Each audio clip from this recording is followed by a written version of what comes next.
Call this Monday, April 17th, 2023 school board meeting to order. Ms. Watsky, please call roll. Ms. Barnes? Here. Mr. Butler? Here. Mr. George? Here. Mr. Kruger? Present.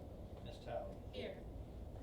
All right, everybody please stand for the Pledge of Allegiance. Pledge allegiance to the flag of the United States of America and to the republic for which it stands, one nation, under God, indivisible, with liberty and justice for all.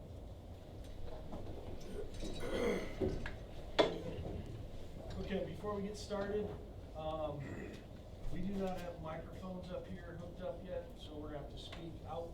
So JP can pick it up on the boom mic. Ms. Hunt, you have a Yep. announcement, please. Also, you'll notice that we are in a new area. We typically sit at the other end, and we have gotten some changes to the room. With technology, we have had some items that have not come in yet, and so we found this out late in the process of installing. So our meeting tonight will not be live streamed. However, as soon as the meeting's over, we'll take the recording and post that on the site. So we just wanted to make sure everybody was aware of that. Thank you, sir.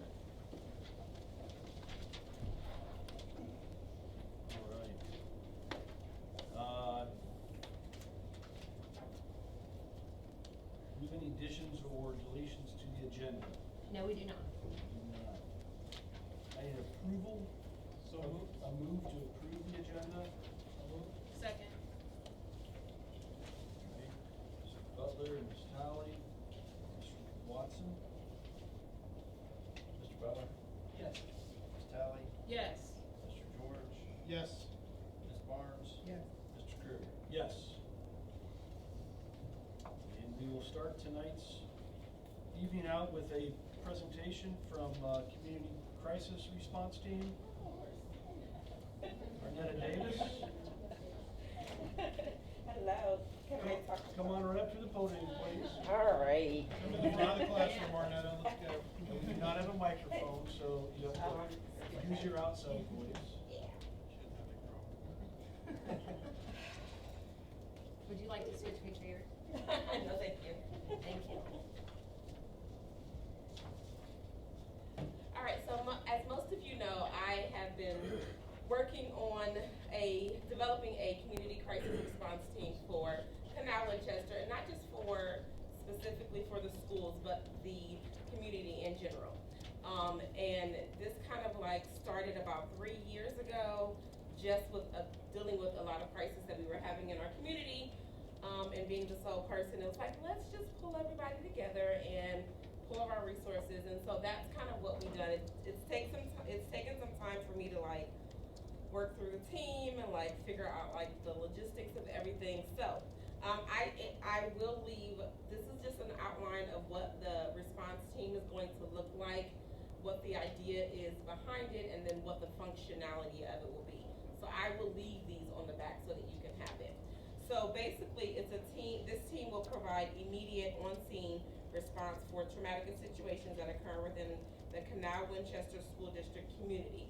I say school district community because it makes the lines as to like where we function at very visible, because we are sticking with Canal Winchester just because we're just starting out. We want to see how this is going to roll out, how things are going to pan out. We're going to partner with local police departments, fire departments, mental health providers, and community members to ensure wraparound services to all those affected. So the team will respond to homicides, suicides, fires, unexpected tragic deaths, as well as other unexpected tragic events, traumatic events that happen within our community. So the goal is to provide immediate temporary services not to exceed 90 days. And this is what it's going to look like is when there's an event or something that is going to occur in our community, the fire department, police department, whomever, I am the point of contact. Then I will mobilize the team to meet whatever need it is for that specific family. The goal is to get in, provide all of the services immediately.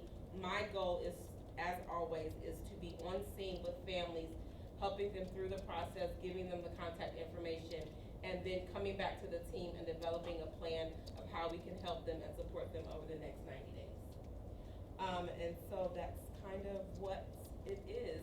I do have, so I went to, I had gotten some feedback from Canal Winchester City Council, and they talked about possibly us developing a flyer to take it to like the local police departments within our zone, as well as fire departments, so that they're aware of the program as well. I am working on having my daughter design one. So that's kind of where we are. Our team consists of myself, Aletha Mullins, Dee Doling Dade, who is the owner of 3D Pathways, Ms. Boyacek, who is the social worker for Canal Winchester Schools, and then Angela Benshaver, who is Eyeglass Parties. We utilize her space for like drop-off locations if the community is in need of that. And so again, my email and phone number is on here as the point person, and then I will mobilize the team and we will meet the needs when there is a crisis. Thank you, Ms. Davis. I have some questions. I do have a quick question. Sure. So are you gonna operate solely based upon donations and services offered to the Canal Winchester Human Resources? Absolutely, yes. And we, in terms of like, when we refer out for, if a family is in need for counseling services, it will go through whatever insurance provider that family has, so that they can then continue on. Thank you.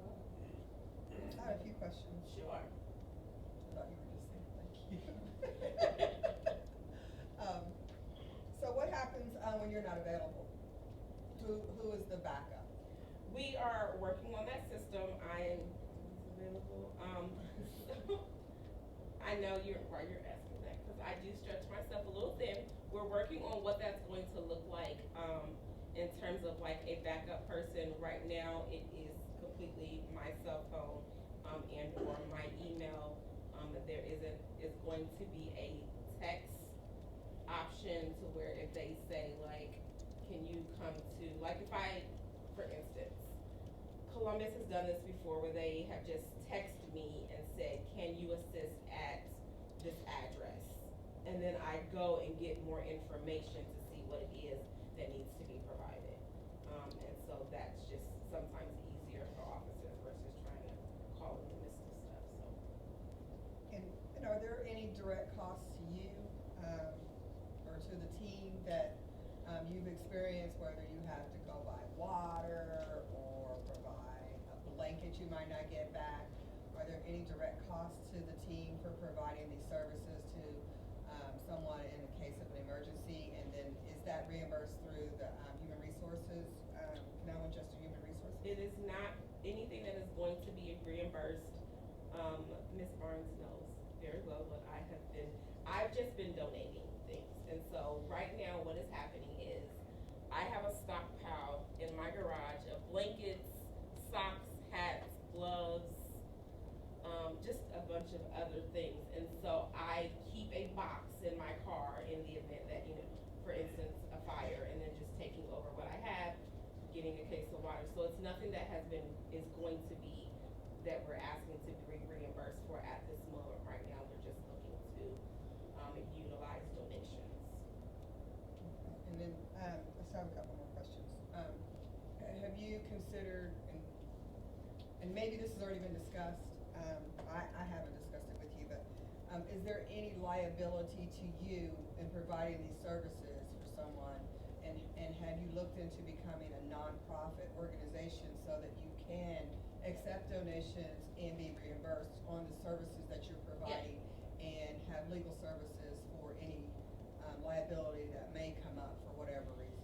So there was a lot of talk about me starting it as a nonprofit, which is why I delayed it for so long. Because there's a lot that has to happen with a nonprofit. Because we are going to be a volunteer opportunity for families to where we're just providing additional community resources and services, there is no liability because we are not going to be offering any type of legal aid, those kinds of things. We're referring all that out. Later down the line, we may venture into going back to the route of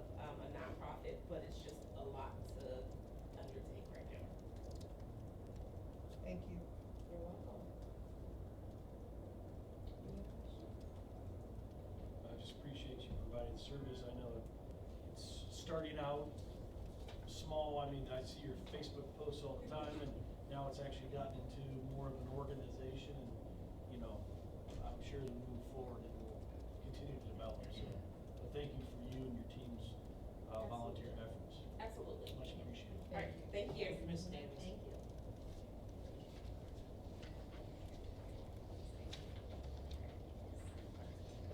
Okay, our next presentation is the Columbus Metropolitan Library. Yeah, she knows. Andrea Villanueva. Close? Close. Close.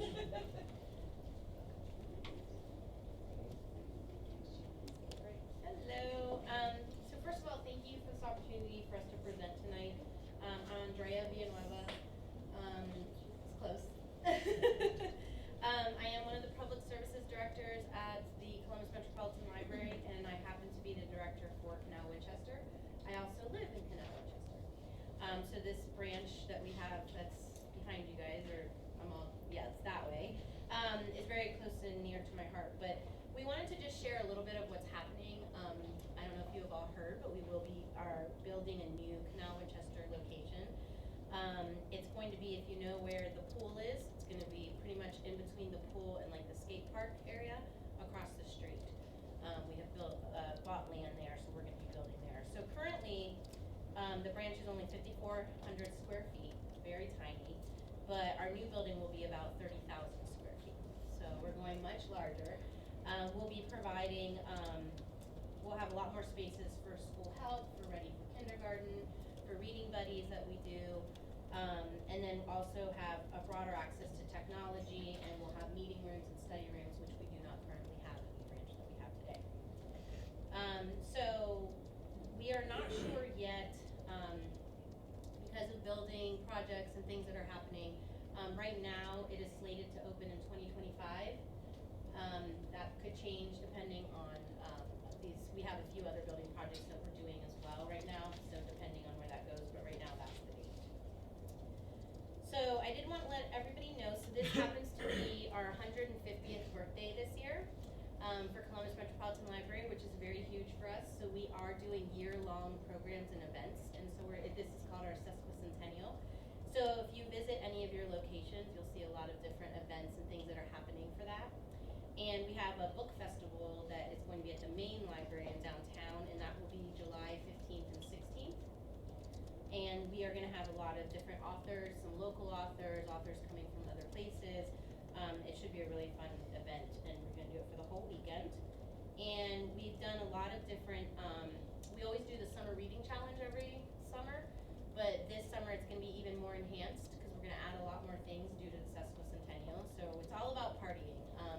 On March 4th was our birthday date, and that was our kickoff event. And so every location, including Canal, had what we call birthday bashes. And so there's special programs and stuff that happen for that. So we're going to continue that throughout the end of the year. I did just want to talk a little bit about so what we do very well in our libraries and really focus on is education and higher learning, young minds, how to get our kids reading and to pass the third grade reading levels and things like that. And so we do have like our school help centers, which hopefully if you all have children, they're going to that, which is where we offer free homework help to all the kids that go from K through 12. We do have reading buddies where we'll read with kids for like 15 minutes every day, and there's also some curriculum that goes along with that. We have our Ready for Kindergarten programming that we do as well to get kids just ready to actually start kindergarten. So we teach them things like how to raise your hand and how to use scissors and how to listen to your teacher and things like that before they go in so that they're more prepared. We do summer and winter reading challenges. So our summer reading challenge is coming up. We're already gearing up for that.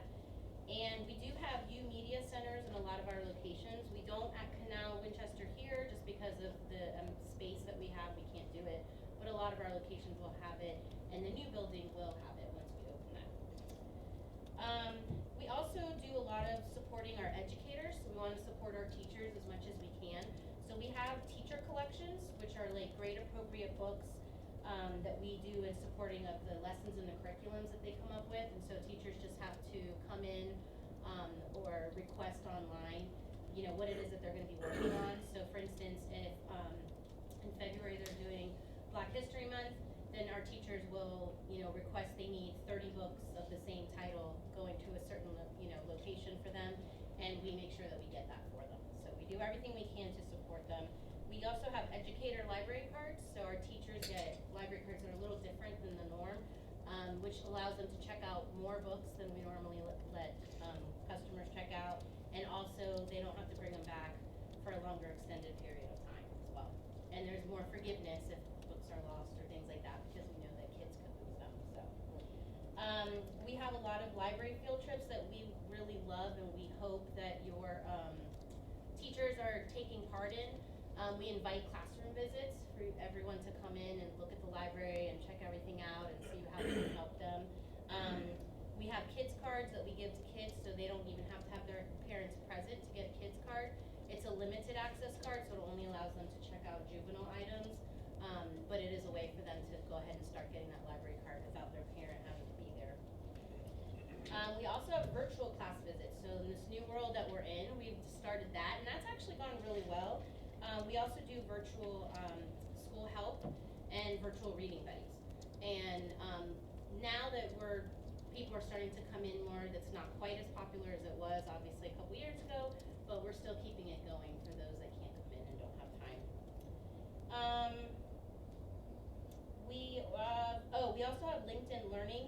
So these are, we have a lot of, in our resources on our webpage, we have a ton of different like online courses for professional development. So we do that for free. You should check out our website, because there's a lot that's in the website and a lot of free resources that we have for everyone. So I just wanted to say thank you. I know we're pressed for time, so I just wanted to tell you that. It's hard to tell you everything that the library does in these couple minutes, but I do have some packets for you all that has all this information basically in more detail that I talked about, and then I can email things out as well. So thank you. So I have a question on the Yes. new location. I don't know how much information you have on it. So we're in the process, Okay. in the design process, but we're at the very, very early stages right Okay. now. So we have bought the land, we do have architects, but we're in the very early stages. But we do know what we're looking at. If you look at a lot of our, some of our other models, like the Hannah that just opened not too long ago, it'll be smaller than that obviously, because it'll be 1 story, not 2. Yeah, but and that's more business structure, but it'll have a lot of the same type of feel, a lot of things for little kids, a lot of manipulatives, things of that nature. But we're at the very early stages right now. I'm guessing there's gonna be access off of Groveport Road, and then also probably back through the housing addition. Will there be access to get there from? So the access will be only off Groveport Road. Only up, okay, I didn't know if you have a bike path or something from the neighborhood in. Not at this time, but Okay. I can suggest something like that. Yeah, there'll definitely be an outdoor space. I told them living here that I feel like that's very important, because Canal, any events that we do here, there's always, every restaurant has outdoor and indoor areas, and we do a lot of outdoor programming currently in our location, and that's more because we don't have space to do it indoor, but it's actually been super popular. So there will be something of that nature, and there'll be a drive-up window. We do that now lately, for folks who just want to come in and pick up their books, drop off books. Have bids gone out yet for it, or since you're only in the design phase, you haven't sent out bids for it? Okay. So we do have architects already for it. Okay. Yeah. But the bids for. Oh, as far as well, like the for construction and things like construction, that? They haven't gone out yet. I don't believe so, no. So, will you guys be going before Canal, Winchester City Council with your, design for approval before anything goes out? I would imagine, yes. That's not my department, unfortunately, that would be, but I can ask about that, but I would imagine, yes, that, I know that they go through each, like Gehanna had to go through the Gehanna and Hilliard through the Hilliard, so yes, yes. So the public will have an opportunity. Oh, that, To yes. provide input on the design, and once it's completed, to be able to say what, Yes, we anything else they usually- wanna see in before it's finalized. Yes, ma'am. We usually have 2 to 3 community events where we invite the community to give different throughout the process. So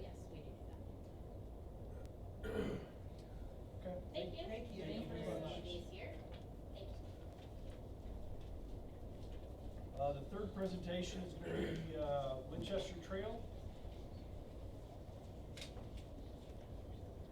Like Max and his team.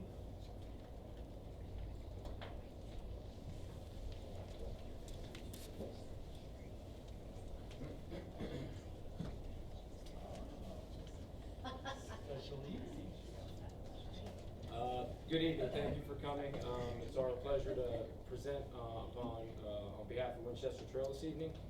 With me is Linda Landis and Janae Dunlap. They have been the teachers that have been teaching Leader in Me this year. Leader in Me is something that Dr. Stephen Covey believes in. He wrote many books talking about the 7 habits. And so his son wrote a book called Leader in Me. It talks about the 7 habits, and one of the things we've done is we've really Corey and I have taken a look at how we can reflect and make sure we're celebrating students and staff in a different way and in a better way. So this past year, Janae and Linda have really taken it to another level in how we celebrate our staff, our students, and just really wanting to have an opportunity to celebrate kids overall. And so this program, these courses are just a way to highlight what students do, and the ladies are going to share a little bit about what they've done this year. So, ladies.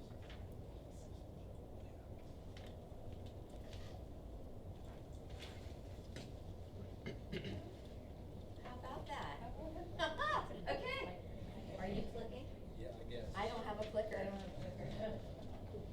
Ready? All new. Probably It's gonna all new. transition. Okay, we'll work on that. So Janae and I are Leader in Me teachers, and we spend a lot of time working to celebrate the students at Winchester Trail. Ready? Good. Okay. So here's celebrations Leader in Me style. You already introduced this. Okay, so in Leader in Me School, our focus on 4 things. One is to live by the 7 habits. We also believe that everyone has a genius. Change starts with us. Include everyone from staff to certified to classified, even to students. And then growing leadership in all, like our whole building. What can we do? How can we provide leadership with all? So what are celebrations? So in the Leader in Me program, it is very specific that we need to celebrate as we are going along when we accomplish something. So our goal has really been to build a culture where everyone recognizes their own and each other's genius, and that everyone has leadership potential, and we do that through celebrations. Okay, so we picked, or we decided. No, we picked. Oh, we picked, We okay. picked. Of our top leaders, we believe that all students are leaders, but our top leaders that have shown all the way from 3rd grade, 4th grade, and even now in 5th grade. So we chose 2 students, Persis and Walter. And here you will see kind of like a testimony of what Leader in Me has done for them since they've been with us 3rd, 4th, and now they're 5th graders.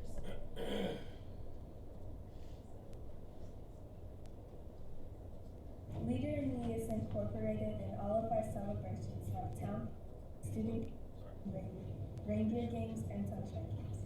I think Town Hall is a great way to motivate kids to be leaders and to celebrate their peers for their accomplishments as well. During Town Hall, we celebrate Student of the Month, Student of the Quarter, and a Perspective Award. I think these are great ways to show appreciation for kids' leadership skills they have shown over the past month or quarter. We also have the Minute to Win It games, where teachers and their students compete against other groups as their classes cheer them on. We also have student council, which helps with school events like our latest project, the paper and pen strike. We collected over 200 items for the Fairfield County Humane Society. Another thing student council has done is tie no-sew blankets and make dog and cat toys, which was another donation to the Humane Society. Our school not only loves to build leaders in the building, but also in our community. Leader in Me has helped our school to be better as a whole.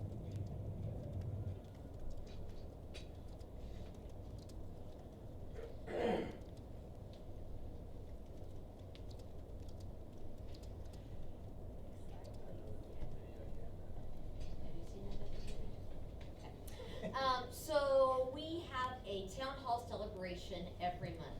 We have one for 3rd grade, one for 4th grade, and then one for 5th grade.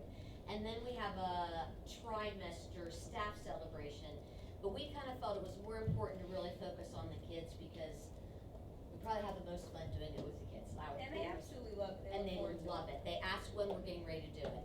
So every month, this is our basic format. We celebrate the birthdays of the month. We sing happy birthday. And so then we really are honed in on focusing on what kids are showing leadership skills within the classroom.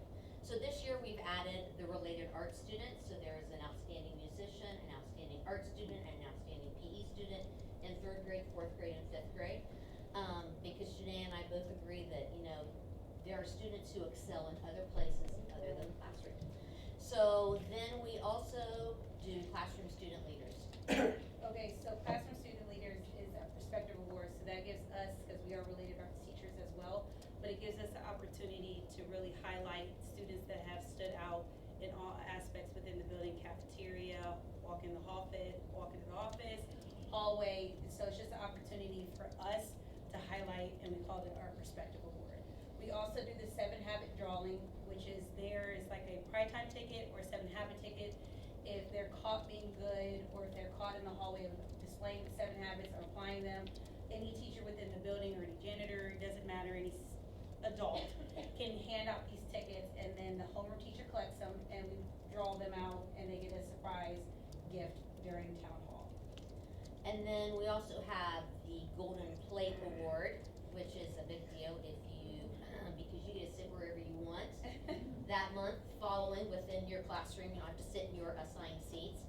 And then probably the part that is most loved by the kids, because the reward is a free recess, is the Minute to Win games. So whichever classroom teacher or grade level, right? We'll talk about hers in just a minute. If they win, then the kids actually get to have a free recess, and the teacher gets 20 minutes of extra duty-free time. And the Minute Winning Game is just an opportunity for, I feel like, students that are not always picked or highlighted as a leader in the building, but just do the right things, but often can be overshadowed because they're quiet. This is an opportunity for a teacher to pick and work hand in hand with their student in a really fun way. Okay. So here you go.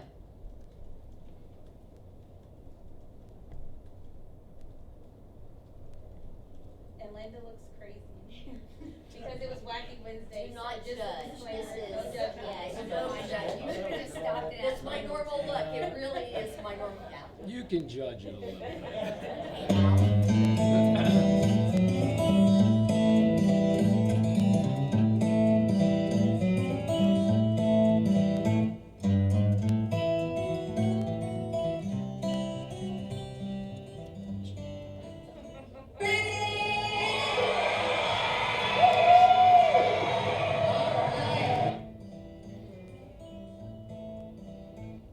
Are you ready to celebrate our student leaders of the month? Yes, all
don't you wanna come join us next week? Woo-hoo!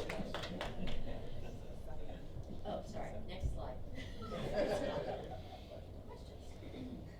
Now, do all the students get an opportunity to participate? Because it seems like that was a cafeteria full of kids. So is everybody, or is it just certain kids in each grade get a chance to participate? For the minute, No, just for the Leader in Me, like the entire program. Does everybody get an opportunity to go and participate?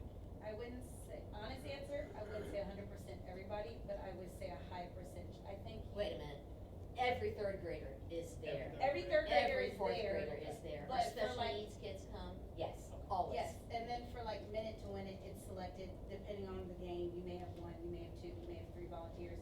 So, sorry to understand, but yes, everybody in third grade would be present, everybody in fourth, and everybody in fifth. Yes. And we do them on different days, Mhm. so third grade has their day, fifth grade, fourth grade, Has their whatever. separate Yes, day. Yes, and they start asking. We've already, when's it coming, because they look forward to it. So we figured out that every month, we recognize about 150 kids out of the 900 kids that we have. So we are very pleased with being able to identify and recognize those leaders in our building. And I think that was one of our main goals from last year transition this year is how can we get not only more celebration, but how can we set the tone that there are leaders in our building and we're all have a genius. Change starts with us, and how can we emphasize that? And I think not only staff recognizing that, but the students are recognizing that too within themselves. It's truly become a tier 1 opportunity. If we look at our MTSS structure, it's really become a tier 1 opportunity that we offer to all grades in 3rd, 4th, and 5th. Thank you for presenting. In the concept of inclusivity, I'm just wondering, are you taking into consideration perhaps children that have not been recognized in any one of those categories? So in the 7, absolutely, so in those 7 habit drawings, I know for a fact, because we cross-check with all of the teachers, whether those all kids' names have been put into the hat, and so they are randomly drawn. So that oftentimes lets us pick kids who would not necessarily have been the best PE student that month, or, the best musician, or the best 3rd grade teacher, child, or whatever, type thing. Yes, so that's, and I think too, with the minute to win it games, teachers. Oftentimes we try to pick students Yes. that are not selected because this is their time to shine. So we handpick, where teachers will handpick students that typically may not see themselves quite yet as striving leaders, that the teacher gives them a chance to. Okay. Though I will be honest, the kids prefer when Mr. Lullifan and Mrs. Freeze and Miss Davis wins, because that means the whole grade level gets free recess. So, they I learned cheer ver- for each other, but they really cheer for We each other. learned very quickly to come in 2nd place. Because coming in the extra recess is a I know, little I've read it challenging. the past 2 times, I was like, I will say, I was invited over to participate with Mr. Lawton, and we won. Well, we won, yeah. yeah. Yeah, They I'm not loved it. throwing it away and giving it second place. She didn't have to cover extra recess. I did not have to cover the extra recess duty, that's fair. Do you have, key factors identified to help you measure the success of the program? As we That speak. you're evaluating throughout the year, so you can see, what benefits it provided or what improvements it gave for the kids? So we are doing that in a number of ways. First of all, we started with a survey at the end for teachers to get a feel for where they were with regards to the Leader in Me program. We'll follow up with that again here in next month. Every year they do what we call an MRA survey. It's a measurable results assessment, and it's put out a link through the community, and I think it's just now sent out. It went out Sunday in the And I think newsletter. it ends the 27th of Does. April, so there's a time span where the community parents can as well. In class, I teach 4th and 5th, so it'll be part of our curriculum to complete it for students, so they have a voice. She'll do 3rd grade. And then the staff does it on the 19th, where they'll come in at beginning of like 8 to 8:45 and complete the staff survey, so we have a voice from all 3 components. And so we have past years to be able to review and say, okay, well, this is where we scored with regards to empowering students, and this is where we scored with it, so we can break that all down. And usually from that data is what drives our key points or WIGs or Wiley important goals for next year based off of that survey. Thanks, and I really appreciated seeing the kids and them having fun. They absolutely Those are did. We really didn't have exciting one. years for their. In May at first, we didn't have one just because we had field day and there's other things, and they were like, what? And so student council was like, we have a voice, we need to go tell Mr. Walton. And I was like, Mr. Walton, students are coming your way, so by the way, just make sure, and we had it, because they loved it, so May, we're doing it again, so. But really, truly, if you guys would like to come, it's Monday, Wednesday, Friday next week. Starts at 9 o'clock in the cafeteria. Welcome to join us, absolutely. And you may participate with Mr. Lawton in whatever the next one it is for next one, for this one. If you want. You just have to stay for recess. Thank you very much. Thank you. Thank you.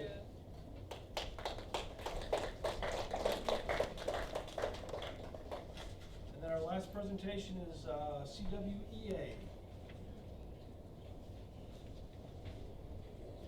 With big hitters tonight. Good evening, I'm Jody Clampeth, and I'm an reading intervention teacher at Indian Trail, and I'm the past president of CWA, and Carla Shawinski, co-president. I am also at Indian Trail. I'm teaching music for first and second grade. we just have a few items to share with you. First of all, at Indian Trail, we've been working the last 2 years on the letters, training that all of our staff is the first year, the title teachers, the second grade, and the EL teachers completed. Actually, we're in the second year for that group of people, but it's the science of reading.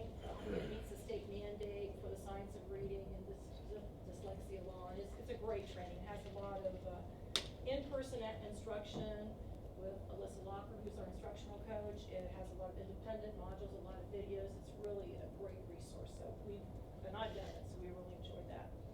At Winchester Trail, the Sunshine Games, during Ramadan, they offered a session for the students that are observing that to have, who don't, who fast and don't listen to music. They had a place for them to actually attend in lieu of that. And 16 students attended. It was a big success, and they were happy that the school was able to offer that accommodation for those students.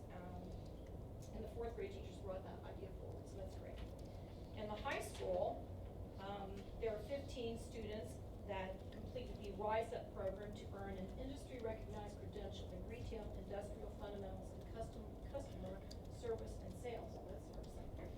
They also completed requirements to earn the Ohio Means Job Readiness Seals. So, in addition, over 60 students in the work-based learning have earned their Ohio Means Jobs Readiness Seals. So, they're working hard on that. And that's led by member Amy. Yeah. Amy Byers. Amy Byers. Right. Yeah. So our members are leading the charge and making, Absolutely. we get all the needs met for our students and the recognition that they deserve for all their hard work. And we just want to share a few of those things. Absolutely. Thank you. Any questions? Okay. Thank you. Okay, that wraps up our presentations for this evening. And we're gonna move to public comments. We do have Mr. Adam Twist, that has signed up for public comment. Adam, if you wanna come up, we're gonna keep this to the 3 minutes. 3 minutes? Yes, sir. And, Mr. Watson has a clock up there, and I'll just kinda raise my hand again. It might be on your screen actually right there too, right? Keep you up, going. Okay.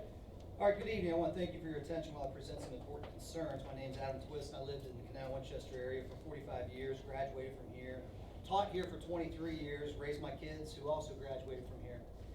The culture of our community has defined me as a student, an athlete, a teacher, a coach, a husband, and a parent. I wouldn't realize how special our community was until I became an adult and looked for a place to set my roots down.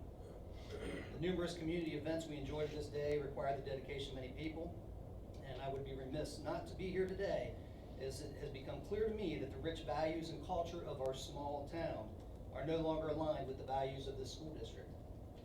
People are important, and how you treat them defines you and your integrity. I'm here today because of an injustice that occurred to my brother, Brandon Twist.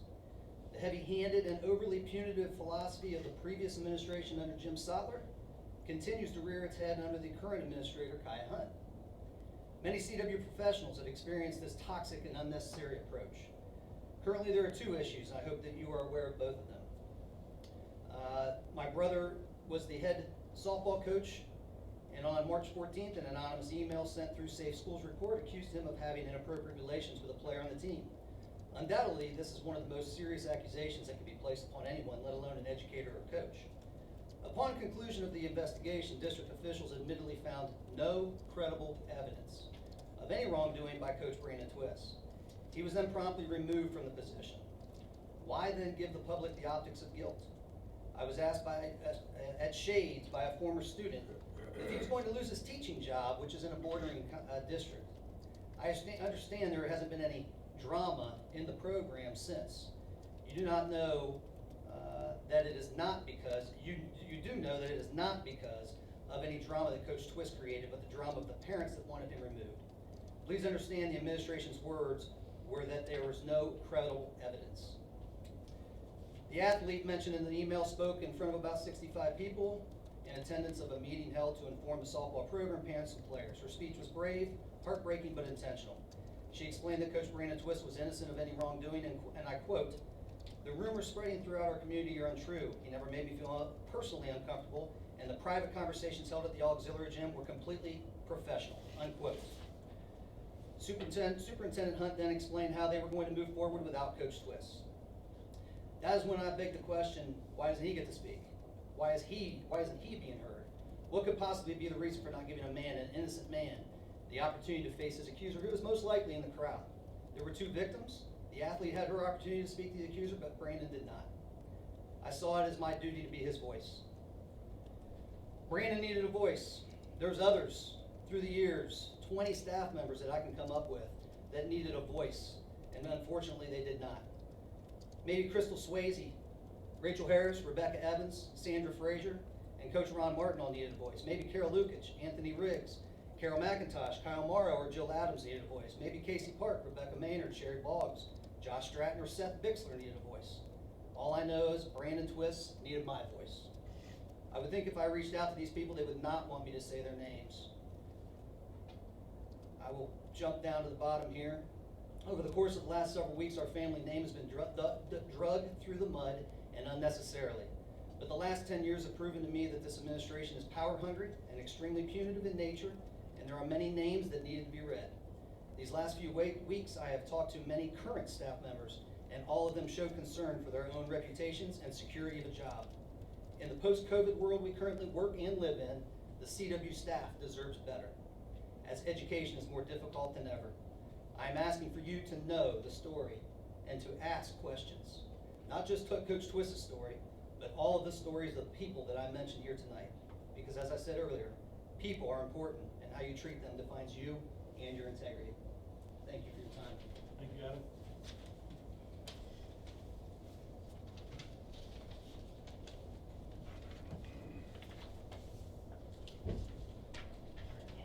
We're going to move on to the executive reports and the treasurer's report. Mr. Watson,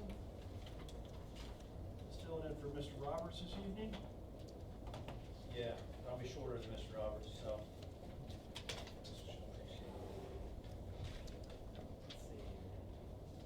Really not a whole lot to cover. I mean, it's basically status quo. We're trending to the forecast, but I'll just highlight a couple things. Looking here at the month, so we're looking at the month of March. Total revenue is $13.9 million, but so March was kind of a big collection month for us. 11 million of that right here you see property taxes. So we collect property taxes in twice a year, August and March. So that's a big revenue month for us there. Income taxes, those will come this month in April, so every month, total expenditures for the month 3.9 million. That's about average.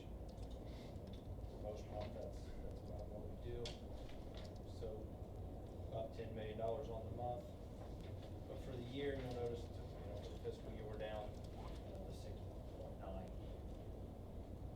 And year over year, the cash balance, is down $10.3 million. But that's to be expected. That's including the $14 million transfer that we just made for the Indian Trail and those projects. So So if you look back at the forecast, we are planning to be down $10 million for the year, because that has $17 million worth of transfers in there. Net payments, PI, and the $14 million. So that, I mean, that was kind of March. In a nutshell, everything, like I said, is tracking to the forecast. Next month, May, Nick will have an update to the 5-year forecast for you. Any questions for Ms. Watson? Thank you, appreciate you being here tonight. Very good. Superintendent's report. Thank you, Mr. Kruger. I'm going to start off today talking a little bit about safety here at the district, as I'm hoping everybody here understands is that safety is always at the top of our mind here at Canal Winchester School Districts. This year we have established a district safety committee. The committee will evaluate our current safety practices and make recommendations to enhance safety and security across the district. The safety committee will include administrators, our school resource officers, representatives from our local police departments, and staff members, and we are looking at including other community members as we move forward. Our understanding of safety in schools is continuously evolving and growing, and the technology available to schools is also rapidly developing. This committee will help us evaluate opportunities to improve safety in our schools and where we should invest our resources to make the most effective improvements. In addition to starting the school safety committee this year, we also added a second school resource officer in the fall, started an initiative to update our cameras, and are making improvements at the buildings for safety. One of the complicating factors in our discussion of safety is that we can't always share everything we are doing because it can compromise our safety and our security. For example, we won't share in advance for the most part, the location of reunification sites so that we make sure those sites remain safe to go in the event of an emergency. Whenever we are able to share safety information with families and the community without sacrificing security, we will, because we know it's important for our students, our staff, our families, and our community to feel safe while they are loved at school.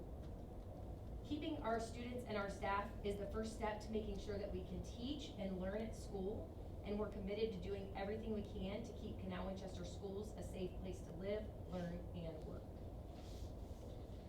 So, are there any specific questions that I may not be able to answer them, but specifically about safety and where we're going with our safety committee? So you said with the safety committee, who do you anticipate serving on it? Is it gonna be board members, committee members? Yeah, so currently, our first and initial meeting was smaller, just to get an idea of what we want it to look like. We do envision that will grow as we move into the future. And yeah, I mean, at this point, we're not saying that we would not have a board member on it, that we wouldn't have, we're thinking that we just wanna make sure it's the right size. We talked whether there would be students on that, would we include them, depending on the age, of course. And those are just things we need to continue to have discussions about. And, Mrs. Hunt, how frequently are you all meeting? So currently, we had our first meeting, I wanna say in March. It may have been end of February. We are looking at, our focus for that meeting was to really evaluate priorities on finances and our resources. So there are several grants that are available to us, and they had a timeline on when that grant needed to be written. So we did have discussions in a smaller group, but we do envision that if not earlier, for sure, at the start of next school year, we'll have the committee up and running full capacity. Thank you. I do know some of the upgrades that we are doing is the camera system, which is gonna be really important, because, obviously, on TV, everyone sees what's going on in some other districts, and what we're looking about doing is upgrading, have the best quality cameras, so we can get, instead of being more reactionary, more proactive, in spotting things going on, so, is that correct? That's correct, yes. So obviously, technology's changed over the past so many years, and we did find, when looking into different programs that will enhance safety, our cameras are not up to par on what we would need. So that is a big focus for us, is the camera system needs to be upgraded across the district. Also looking at places in the buildings where there's hidden spots, those are also areas where we're looking to see where we can update information.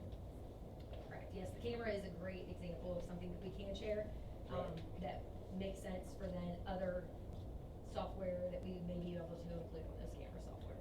And then the radios that we can obviously discuss as well. Yes, yes, so what we found with the radios, especially working with Fairfield County and with Madison Township, there is, a bit of a communication concern on what channels they're on, how do they communicate, and then when we communicate with them, that adds a third channel, so the schools versus which county. So we are upgrading our radios so that we have a specific channel for all parties to be able to know how to contact each other. And that's working in conjunction with Madison Township, who is working in conjunction with Fairfield County. Any other questions? I know we're gonna have more rolling out as we build on to Indian Trail and we do enhancements in other locations. We'll be forthcoming with some additional security, preventative measures as we move along. Yes, yeah, we actually, it's kind of exciting, we have a list of items that we're gonna be able to attack fairly soon that will continue to enhance our safety at the district. And that's coming from the PI fund, is that? Some of it, I think, yes. Yeah. And some others, There's some that sounds some like interest that we grant. had from, and some grants too. Yes, grants are covering a portion of it as well as in our PI fund. Okay. How often do you plan to report to us on the progress of the committee? I guess that's up to you all of when you would like me to update progress. How often are they meeting? We probably will meet every other month, probably. Because that's when we would like to be Quarterly, updated. most likely. Yeah, I think That's that makes sense. There are things that we would update the board on versus the community, just with specific items, we are able to share information on what we're doing, but again, we just wanna make sure those things we're sharing keep internal. Is there a target date that you have for when you wanna get some of these things completed or in place by? Yeah, so, Mike, are you aware when we're ordering? I believe Yeah. we're. All right, we are ordering a lot of things, without getting too specific. What we are having a challenge of is, so for example, I ordered and had signed the contract and the whole bit for cameras to be put in the football field back in September. They finally got installed, this past March. So, I get it when you say, we are moving, by the end of the month, we're gonna move on all, number of things that we wanna have ready for the fall, that I cannot tell you right now in good conscience that we'll have them all by the fall. And it won't be because of us, it'll be because of the vendors. But I mean, they have, especially anything that uses a computer chip, there is still a hard, shortage of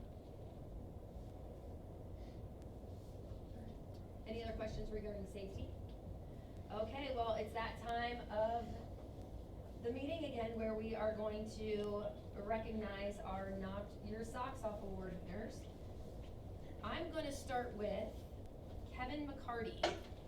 Kevin, I believe, is here. Come on up, Kevin. So I'm going to read what Miss Lee Sedlick said about Kevin. This year, Kevin has helped Canal Winchester High School students complete over 300 semester credit recovery courses.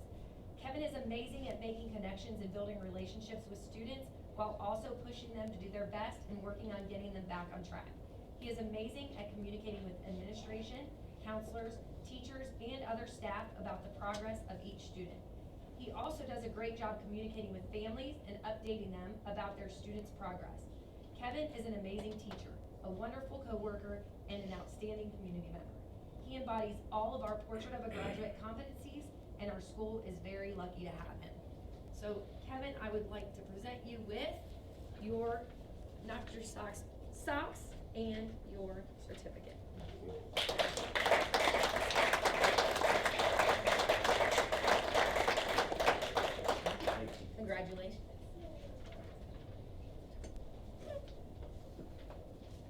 our next Knock Your Socks Off award was not able to join us this evening, Alyssa Locker, and she was nominated by Michelle Good.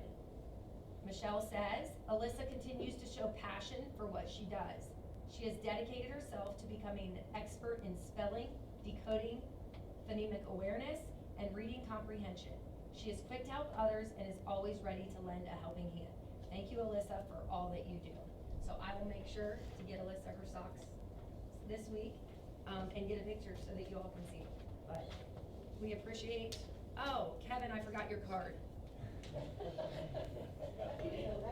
So we appreciate it.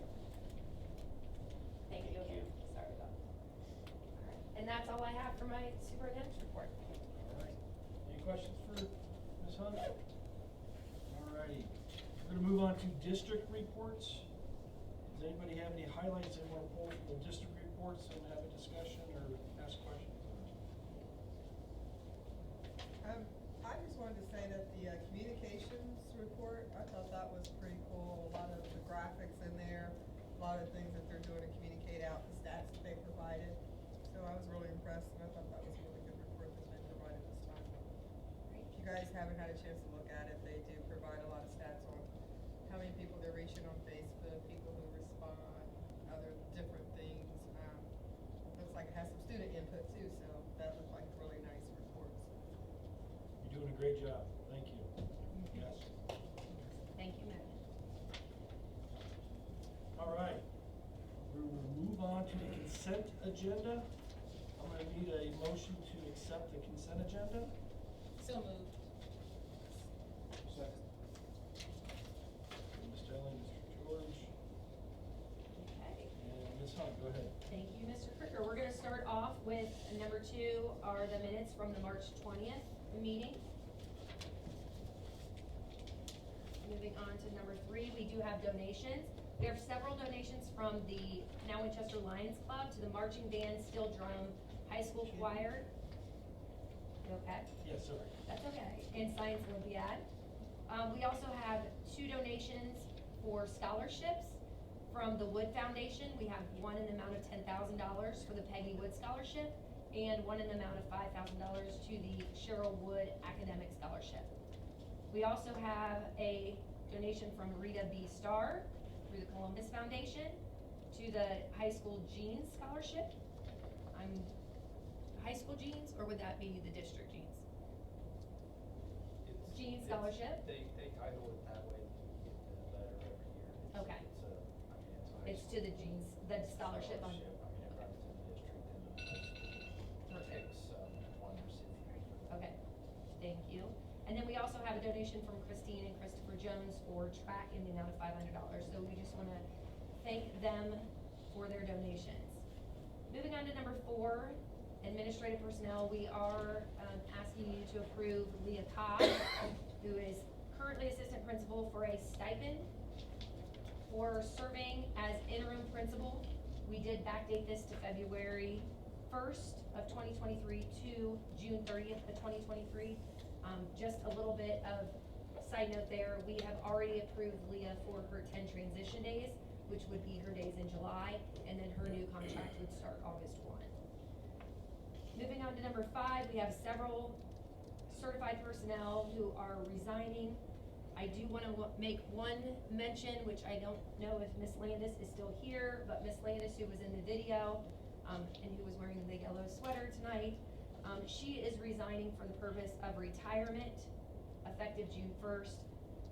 Miss Landis has served in the district, this is year 20, and it is year 40 overall. So we just want to thank her for her service to the district and to students in general. And moving on then, also we have our recommendations for 2 intervention specialists, one at the middle school, one at the Winchester Trail, that will start then the 23-24 school year. Number 6 is our classified personnel. We do have resignation. We have several leave of absences for our classified staff. We do have 1 classified recommendation for Elizabeth Turney as secretary. She will serve the health team for the 23-24 school year. This is a position that we felt was extremely important for this next school year. It is a one-year position, and then we will reevaluate it upon opening of Indian Trail in the full-day kindergarten. We believe that there will need to be an evaluation on the health services because the need will be pretty large there. And really with Ms. Turney, she will be really working to put structures in place, assisting the clinics as well as assisting preschool with all of the requirements that they will need to have. And then we also are asking you to approve substitute classified personnel, including bus aides and custodians. Moving on to number 7, for our supplemental personnel, we are asking you to rescind the contract for Morgan Booker as an assistant high school softball coach. That contract was approved at the December 19th meeting. And then further down, we're asking you to approve Morgan Booker as an interim varsity softball coach. That would be effective March 15th. And also then Shanisa Rees as the assistant high school softball coach interim. As we rescinded the contract for Morgan, she was approved as the assistant high school softball coach, and Shanisa was a volunteer coach, so there wasn't a contract to rescind. Moving on to number 8, we do have an overnight field trip request for Sandy Thomas Jack. She will be taking the Business Professionals of America to Anaheim, California, April 26th to April 30th. So they will be competing at the National Leadership Conference. Number 9, we do have early graduation request for 2 students. That is all I have for the consent agenda. Any questions on the consent agenda before we vote? Mr. Watson? Mrs. Talley? Yes. Mr. George? Yes. Mr. Butler? Yes. Mr. Barnes? Yes. Mr. Krueger? Yes. Motion passes 5-0. Move on to action items. We're gonna move to action item number 1, which is employment of administrative personnel. Motion on action item number 1. I'll go ahead and second that. Okay, so when we approved Ms. Cobb's principal contract, we approved it for a 1 year back in February. All of our administrators, when they initially come in, at minimum will be a 2-year. So this is a motion to rescind the 1-year contract for Ms. Cobb and to approve her for a 2-year contract. It would be at the same category and level as we approved her back in February. She's been getting a lot of run lately at these board meetings, so. She really has, yes. We appreciate you. She continues to show up. Mr. Watson? Mr. Butler? Yes. Mr. Krueger? Yes. Mrs. Talley? Yes. Mr. George? Yes. Ms. Barnes? Yes. Motion passes 5-0. Second action item is the design development. Need a motion? I'll go ahead and motion it. Second. Ms. Talley will second. Thank you. So we're asking you to approve the design development submissions and authorize the construction document phase for the classroom addition project. If you recall, back in February, we approved what we call an SD or schematic design. This is now the next stage with the DD, design development, and then the final will be the construction document phase. We do have Chris Martinez here from Elford. In case there are any questions, he is here to answer any that maybe I or Mr. Watson are unable to answer. But this is typical through these projects. The next phase would be to approve the DD. Any questions, Mr. Martinez possibly, or this one? Nope, okay. Mr. Watson? Mr. Krueger? Yes. Mrs. Talley? Yes. Ms. Barnes? Yes. Mr. Butler? Yes. Mr. George? Yes. All right, design development passes 5-0. Which brings us to action item number 3, which is the GMP addendum number 1.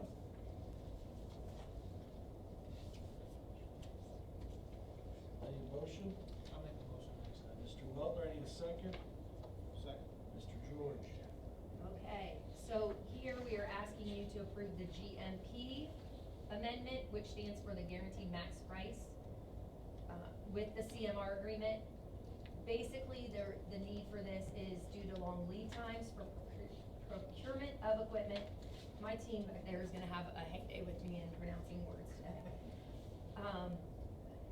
But basically, in order to have the equipment we will need for them to be ready when they're ready to go, we do need to approve the GMP amendment number 1. You will also start to see several of these coming in the upcoming months, probably through the next 6 months for sure, that you'll start to see the GMP so that we can get those fitted and ready to go. I have a question. Yes.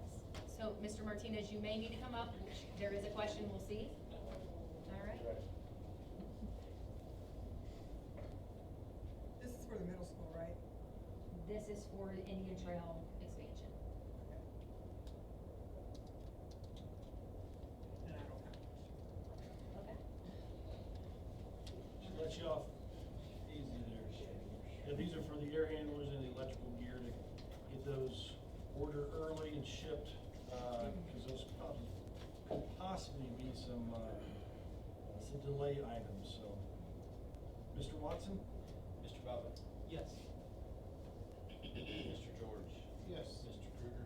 Yes. Mrs. Talley? Yes. Ms. Barnes? Yes. That motion passes 5-0 as well. Last action item is number 4. We have this often where we approve new bus purchases. So I'll go ahead and make a motion. Second. Ms. Talley will second. Okay, here we're making a motion for you to purchase 2 78 passenger buses and 1 48 passenger bus with a wheelchair lift. This would be from the Rush Bus Centers. Again, as Mr. Krueger said, this is typical for us. Each year we have a rotation of purchasing buses, and there would be that need then for the 2 78 passenger buses and a 1 48 passenger bus. And these are pre-bid through Meta, yes, Yes. pre-bid through Meta, yes, So they meet all the requirements. correct, yep. Any questions? Mr. Watson? Mr. Krueger? Yes. Mrs. Talley? Yes. Ms. Barnes? Yes. Mr. Butler? Yes. Mr. George? Yes. Buses passed 5-0. This concludes. Does anybody have any comments for the good of the cause before we conclude the meeting? No? We are, right? We are executive session. I did not know that. Are we going to executive session? Yes. Okay. Did you read weekly board update? All good. We are going into executive session. Oof. Okay. Yeah, sorry about that. Gotcha. Okay. I need a motion to move into executive session. Yes, sir. May I, we have our president of our, she was not aware of the procedures that she needed to sign in.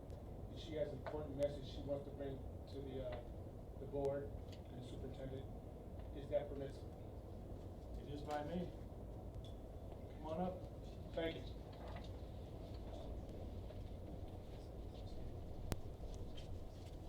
And your name, please? Amelia Lozier with the Human Trafficking Coalition in high school. And sorry about that, I was on. You're okay. Can you say your name again, please? Amelia Lozier. Sorry we missed you. I'm Amelia Lozier. I'm a sophomore at the high school, and I'm the president of the Human Trafficking Coalition. So basically, we are doing a meeting of awareness program, kind of a community service project on missing children. So I just wanted to, on behalf of the coalition, to invite all of you to attend the program. Basically, our goal is to advocate and bring awareness to local missing children's cases, as well as how the intersection between human trafficking and missing children, how those cases overlap. Basically, bring awareness to the growing issue and aim to unite a community of educators who, like yourself,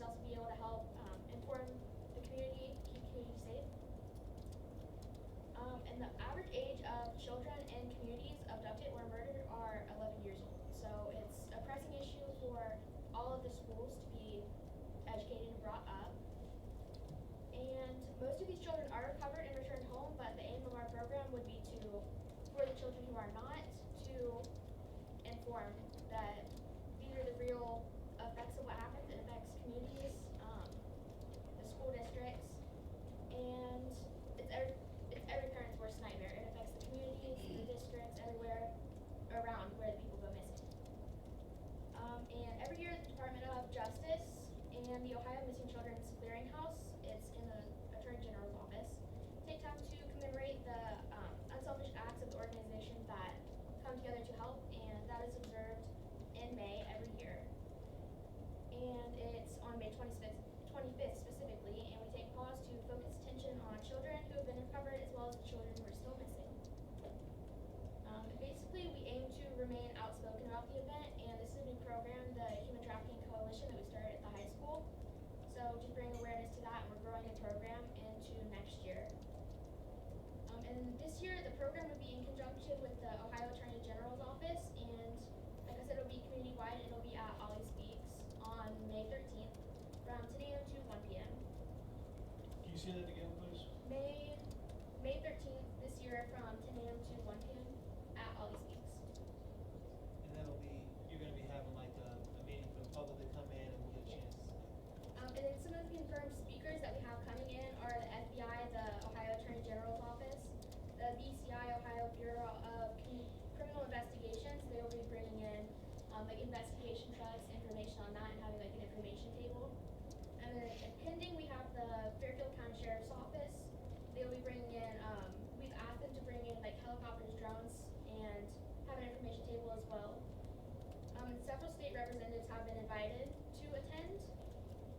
And like I said, just bring awareness to the issues in the community. And 19,000 children were reported missing in Ohio, and more than 1.3 million children in the United States alone. So it's a huge issue, and we just aim to address that and wanted to invite all of you to attend, and it'd be great if you did. That's it. Do you guys have any questions? I do have one question. I really appreciate the invitation. So question, how often are you getting a chance to meet? Because it sounds like you guys are doing some really important stuff. Through the school, we had just started this in middle of the school year, so it was after school meetings, but issues with transportation. We moved towards during school, and we were doing once a month, once every month, depending on, who was able to attend when. And we have speakers come in. We've had it on teen safe dating and human trafficking, how all of that overlaps, bullying, stuff like that. And right now we have about 30 members who attended our last meeting, so we're growing it into next school year and hope to have it a bigger, more established.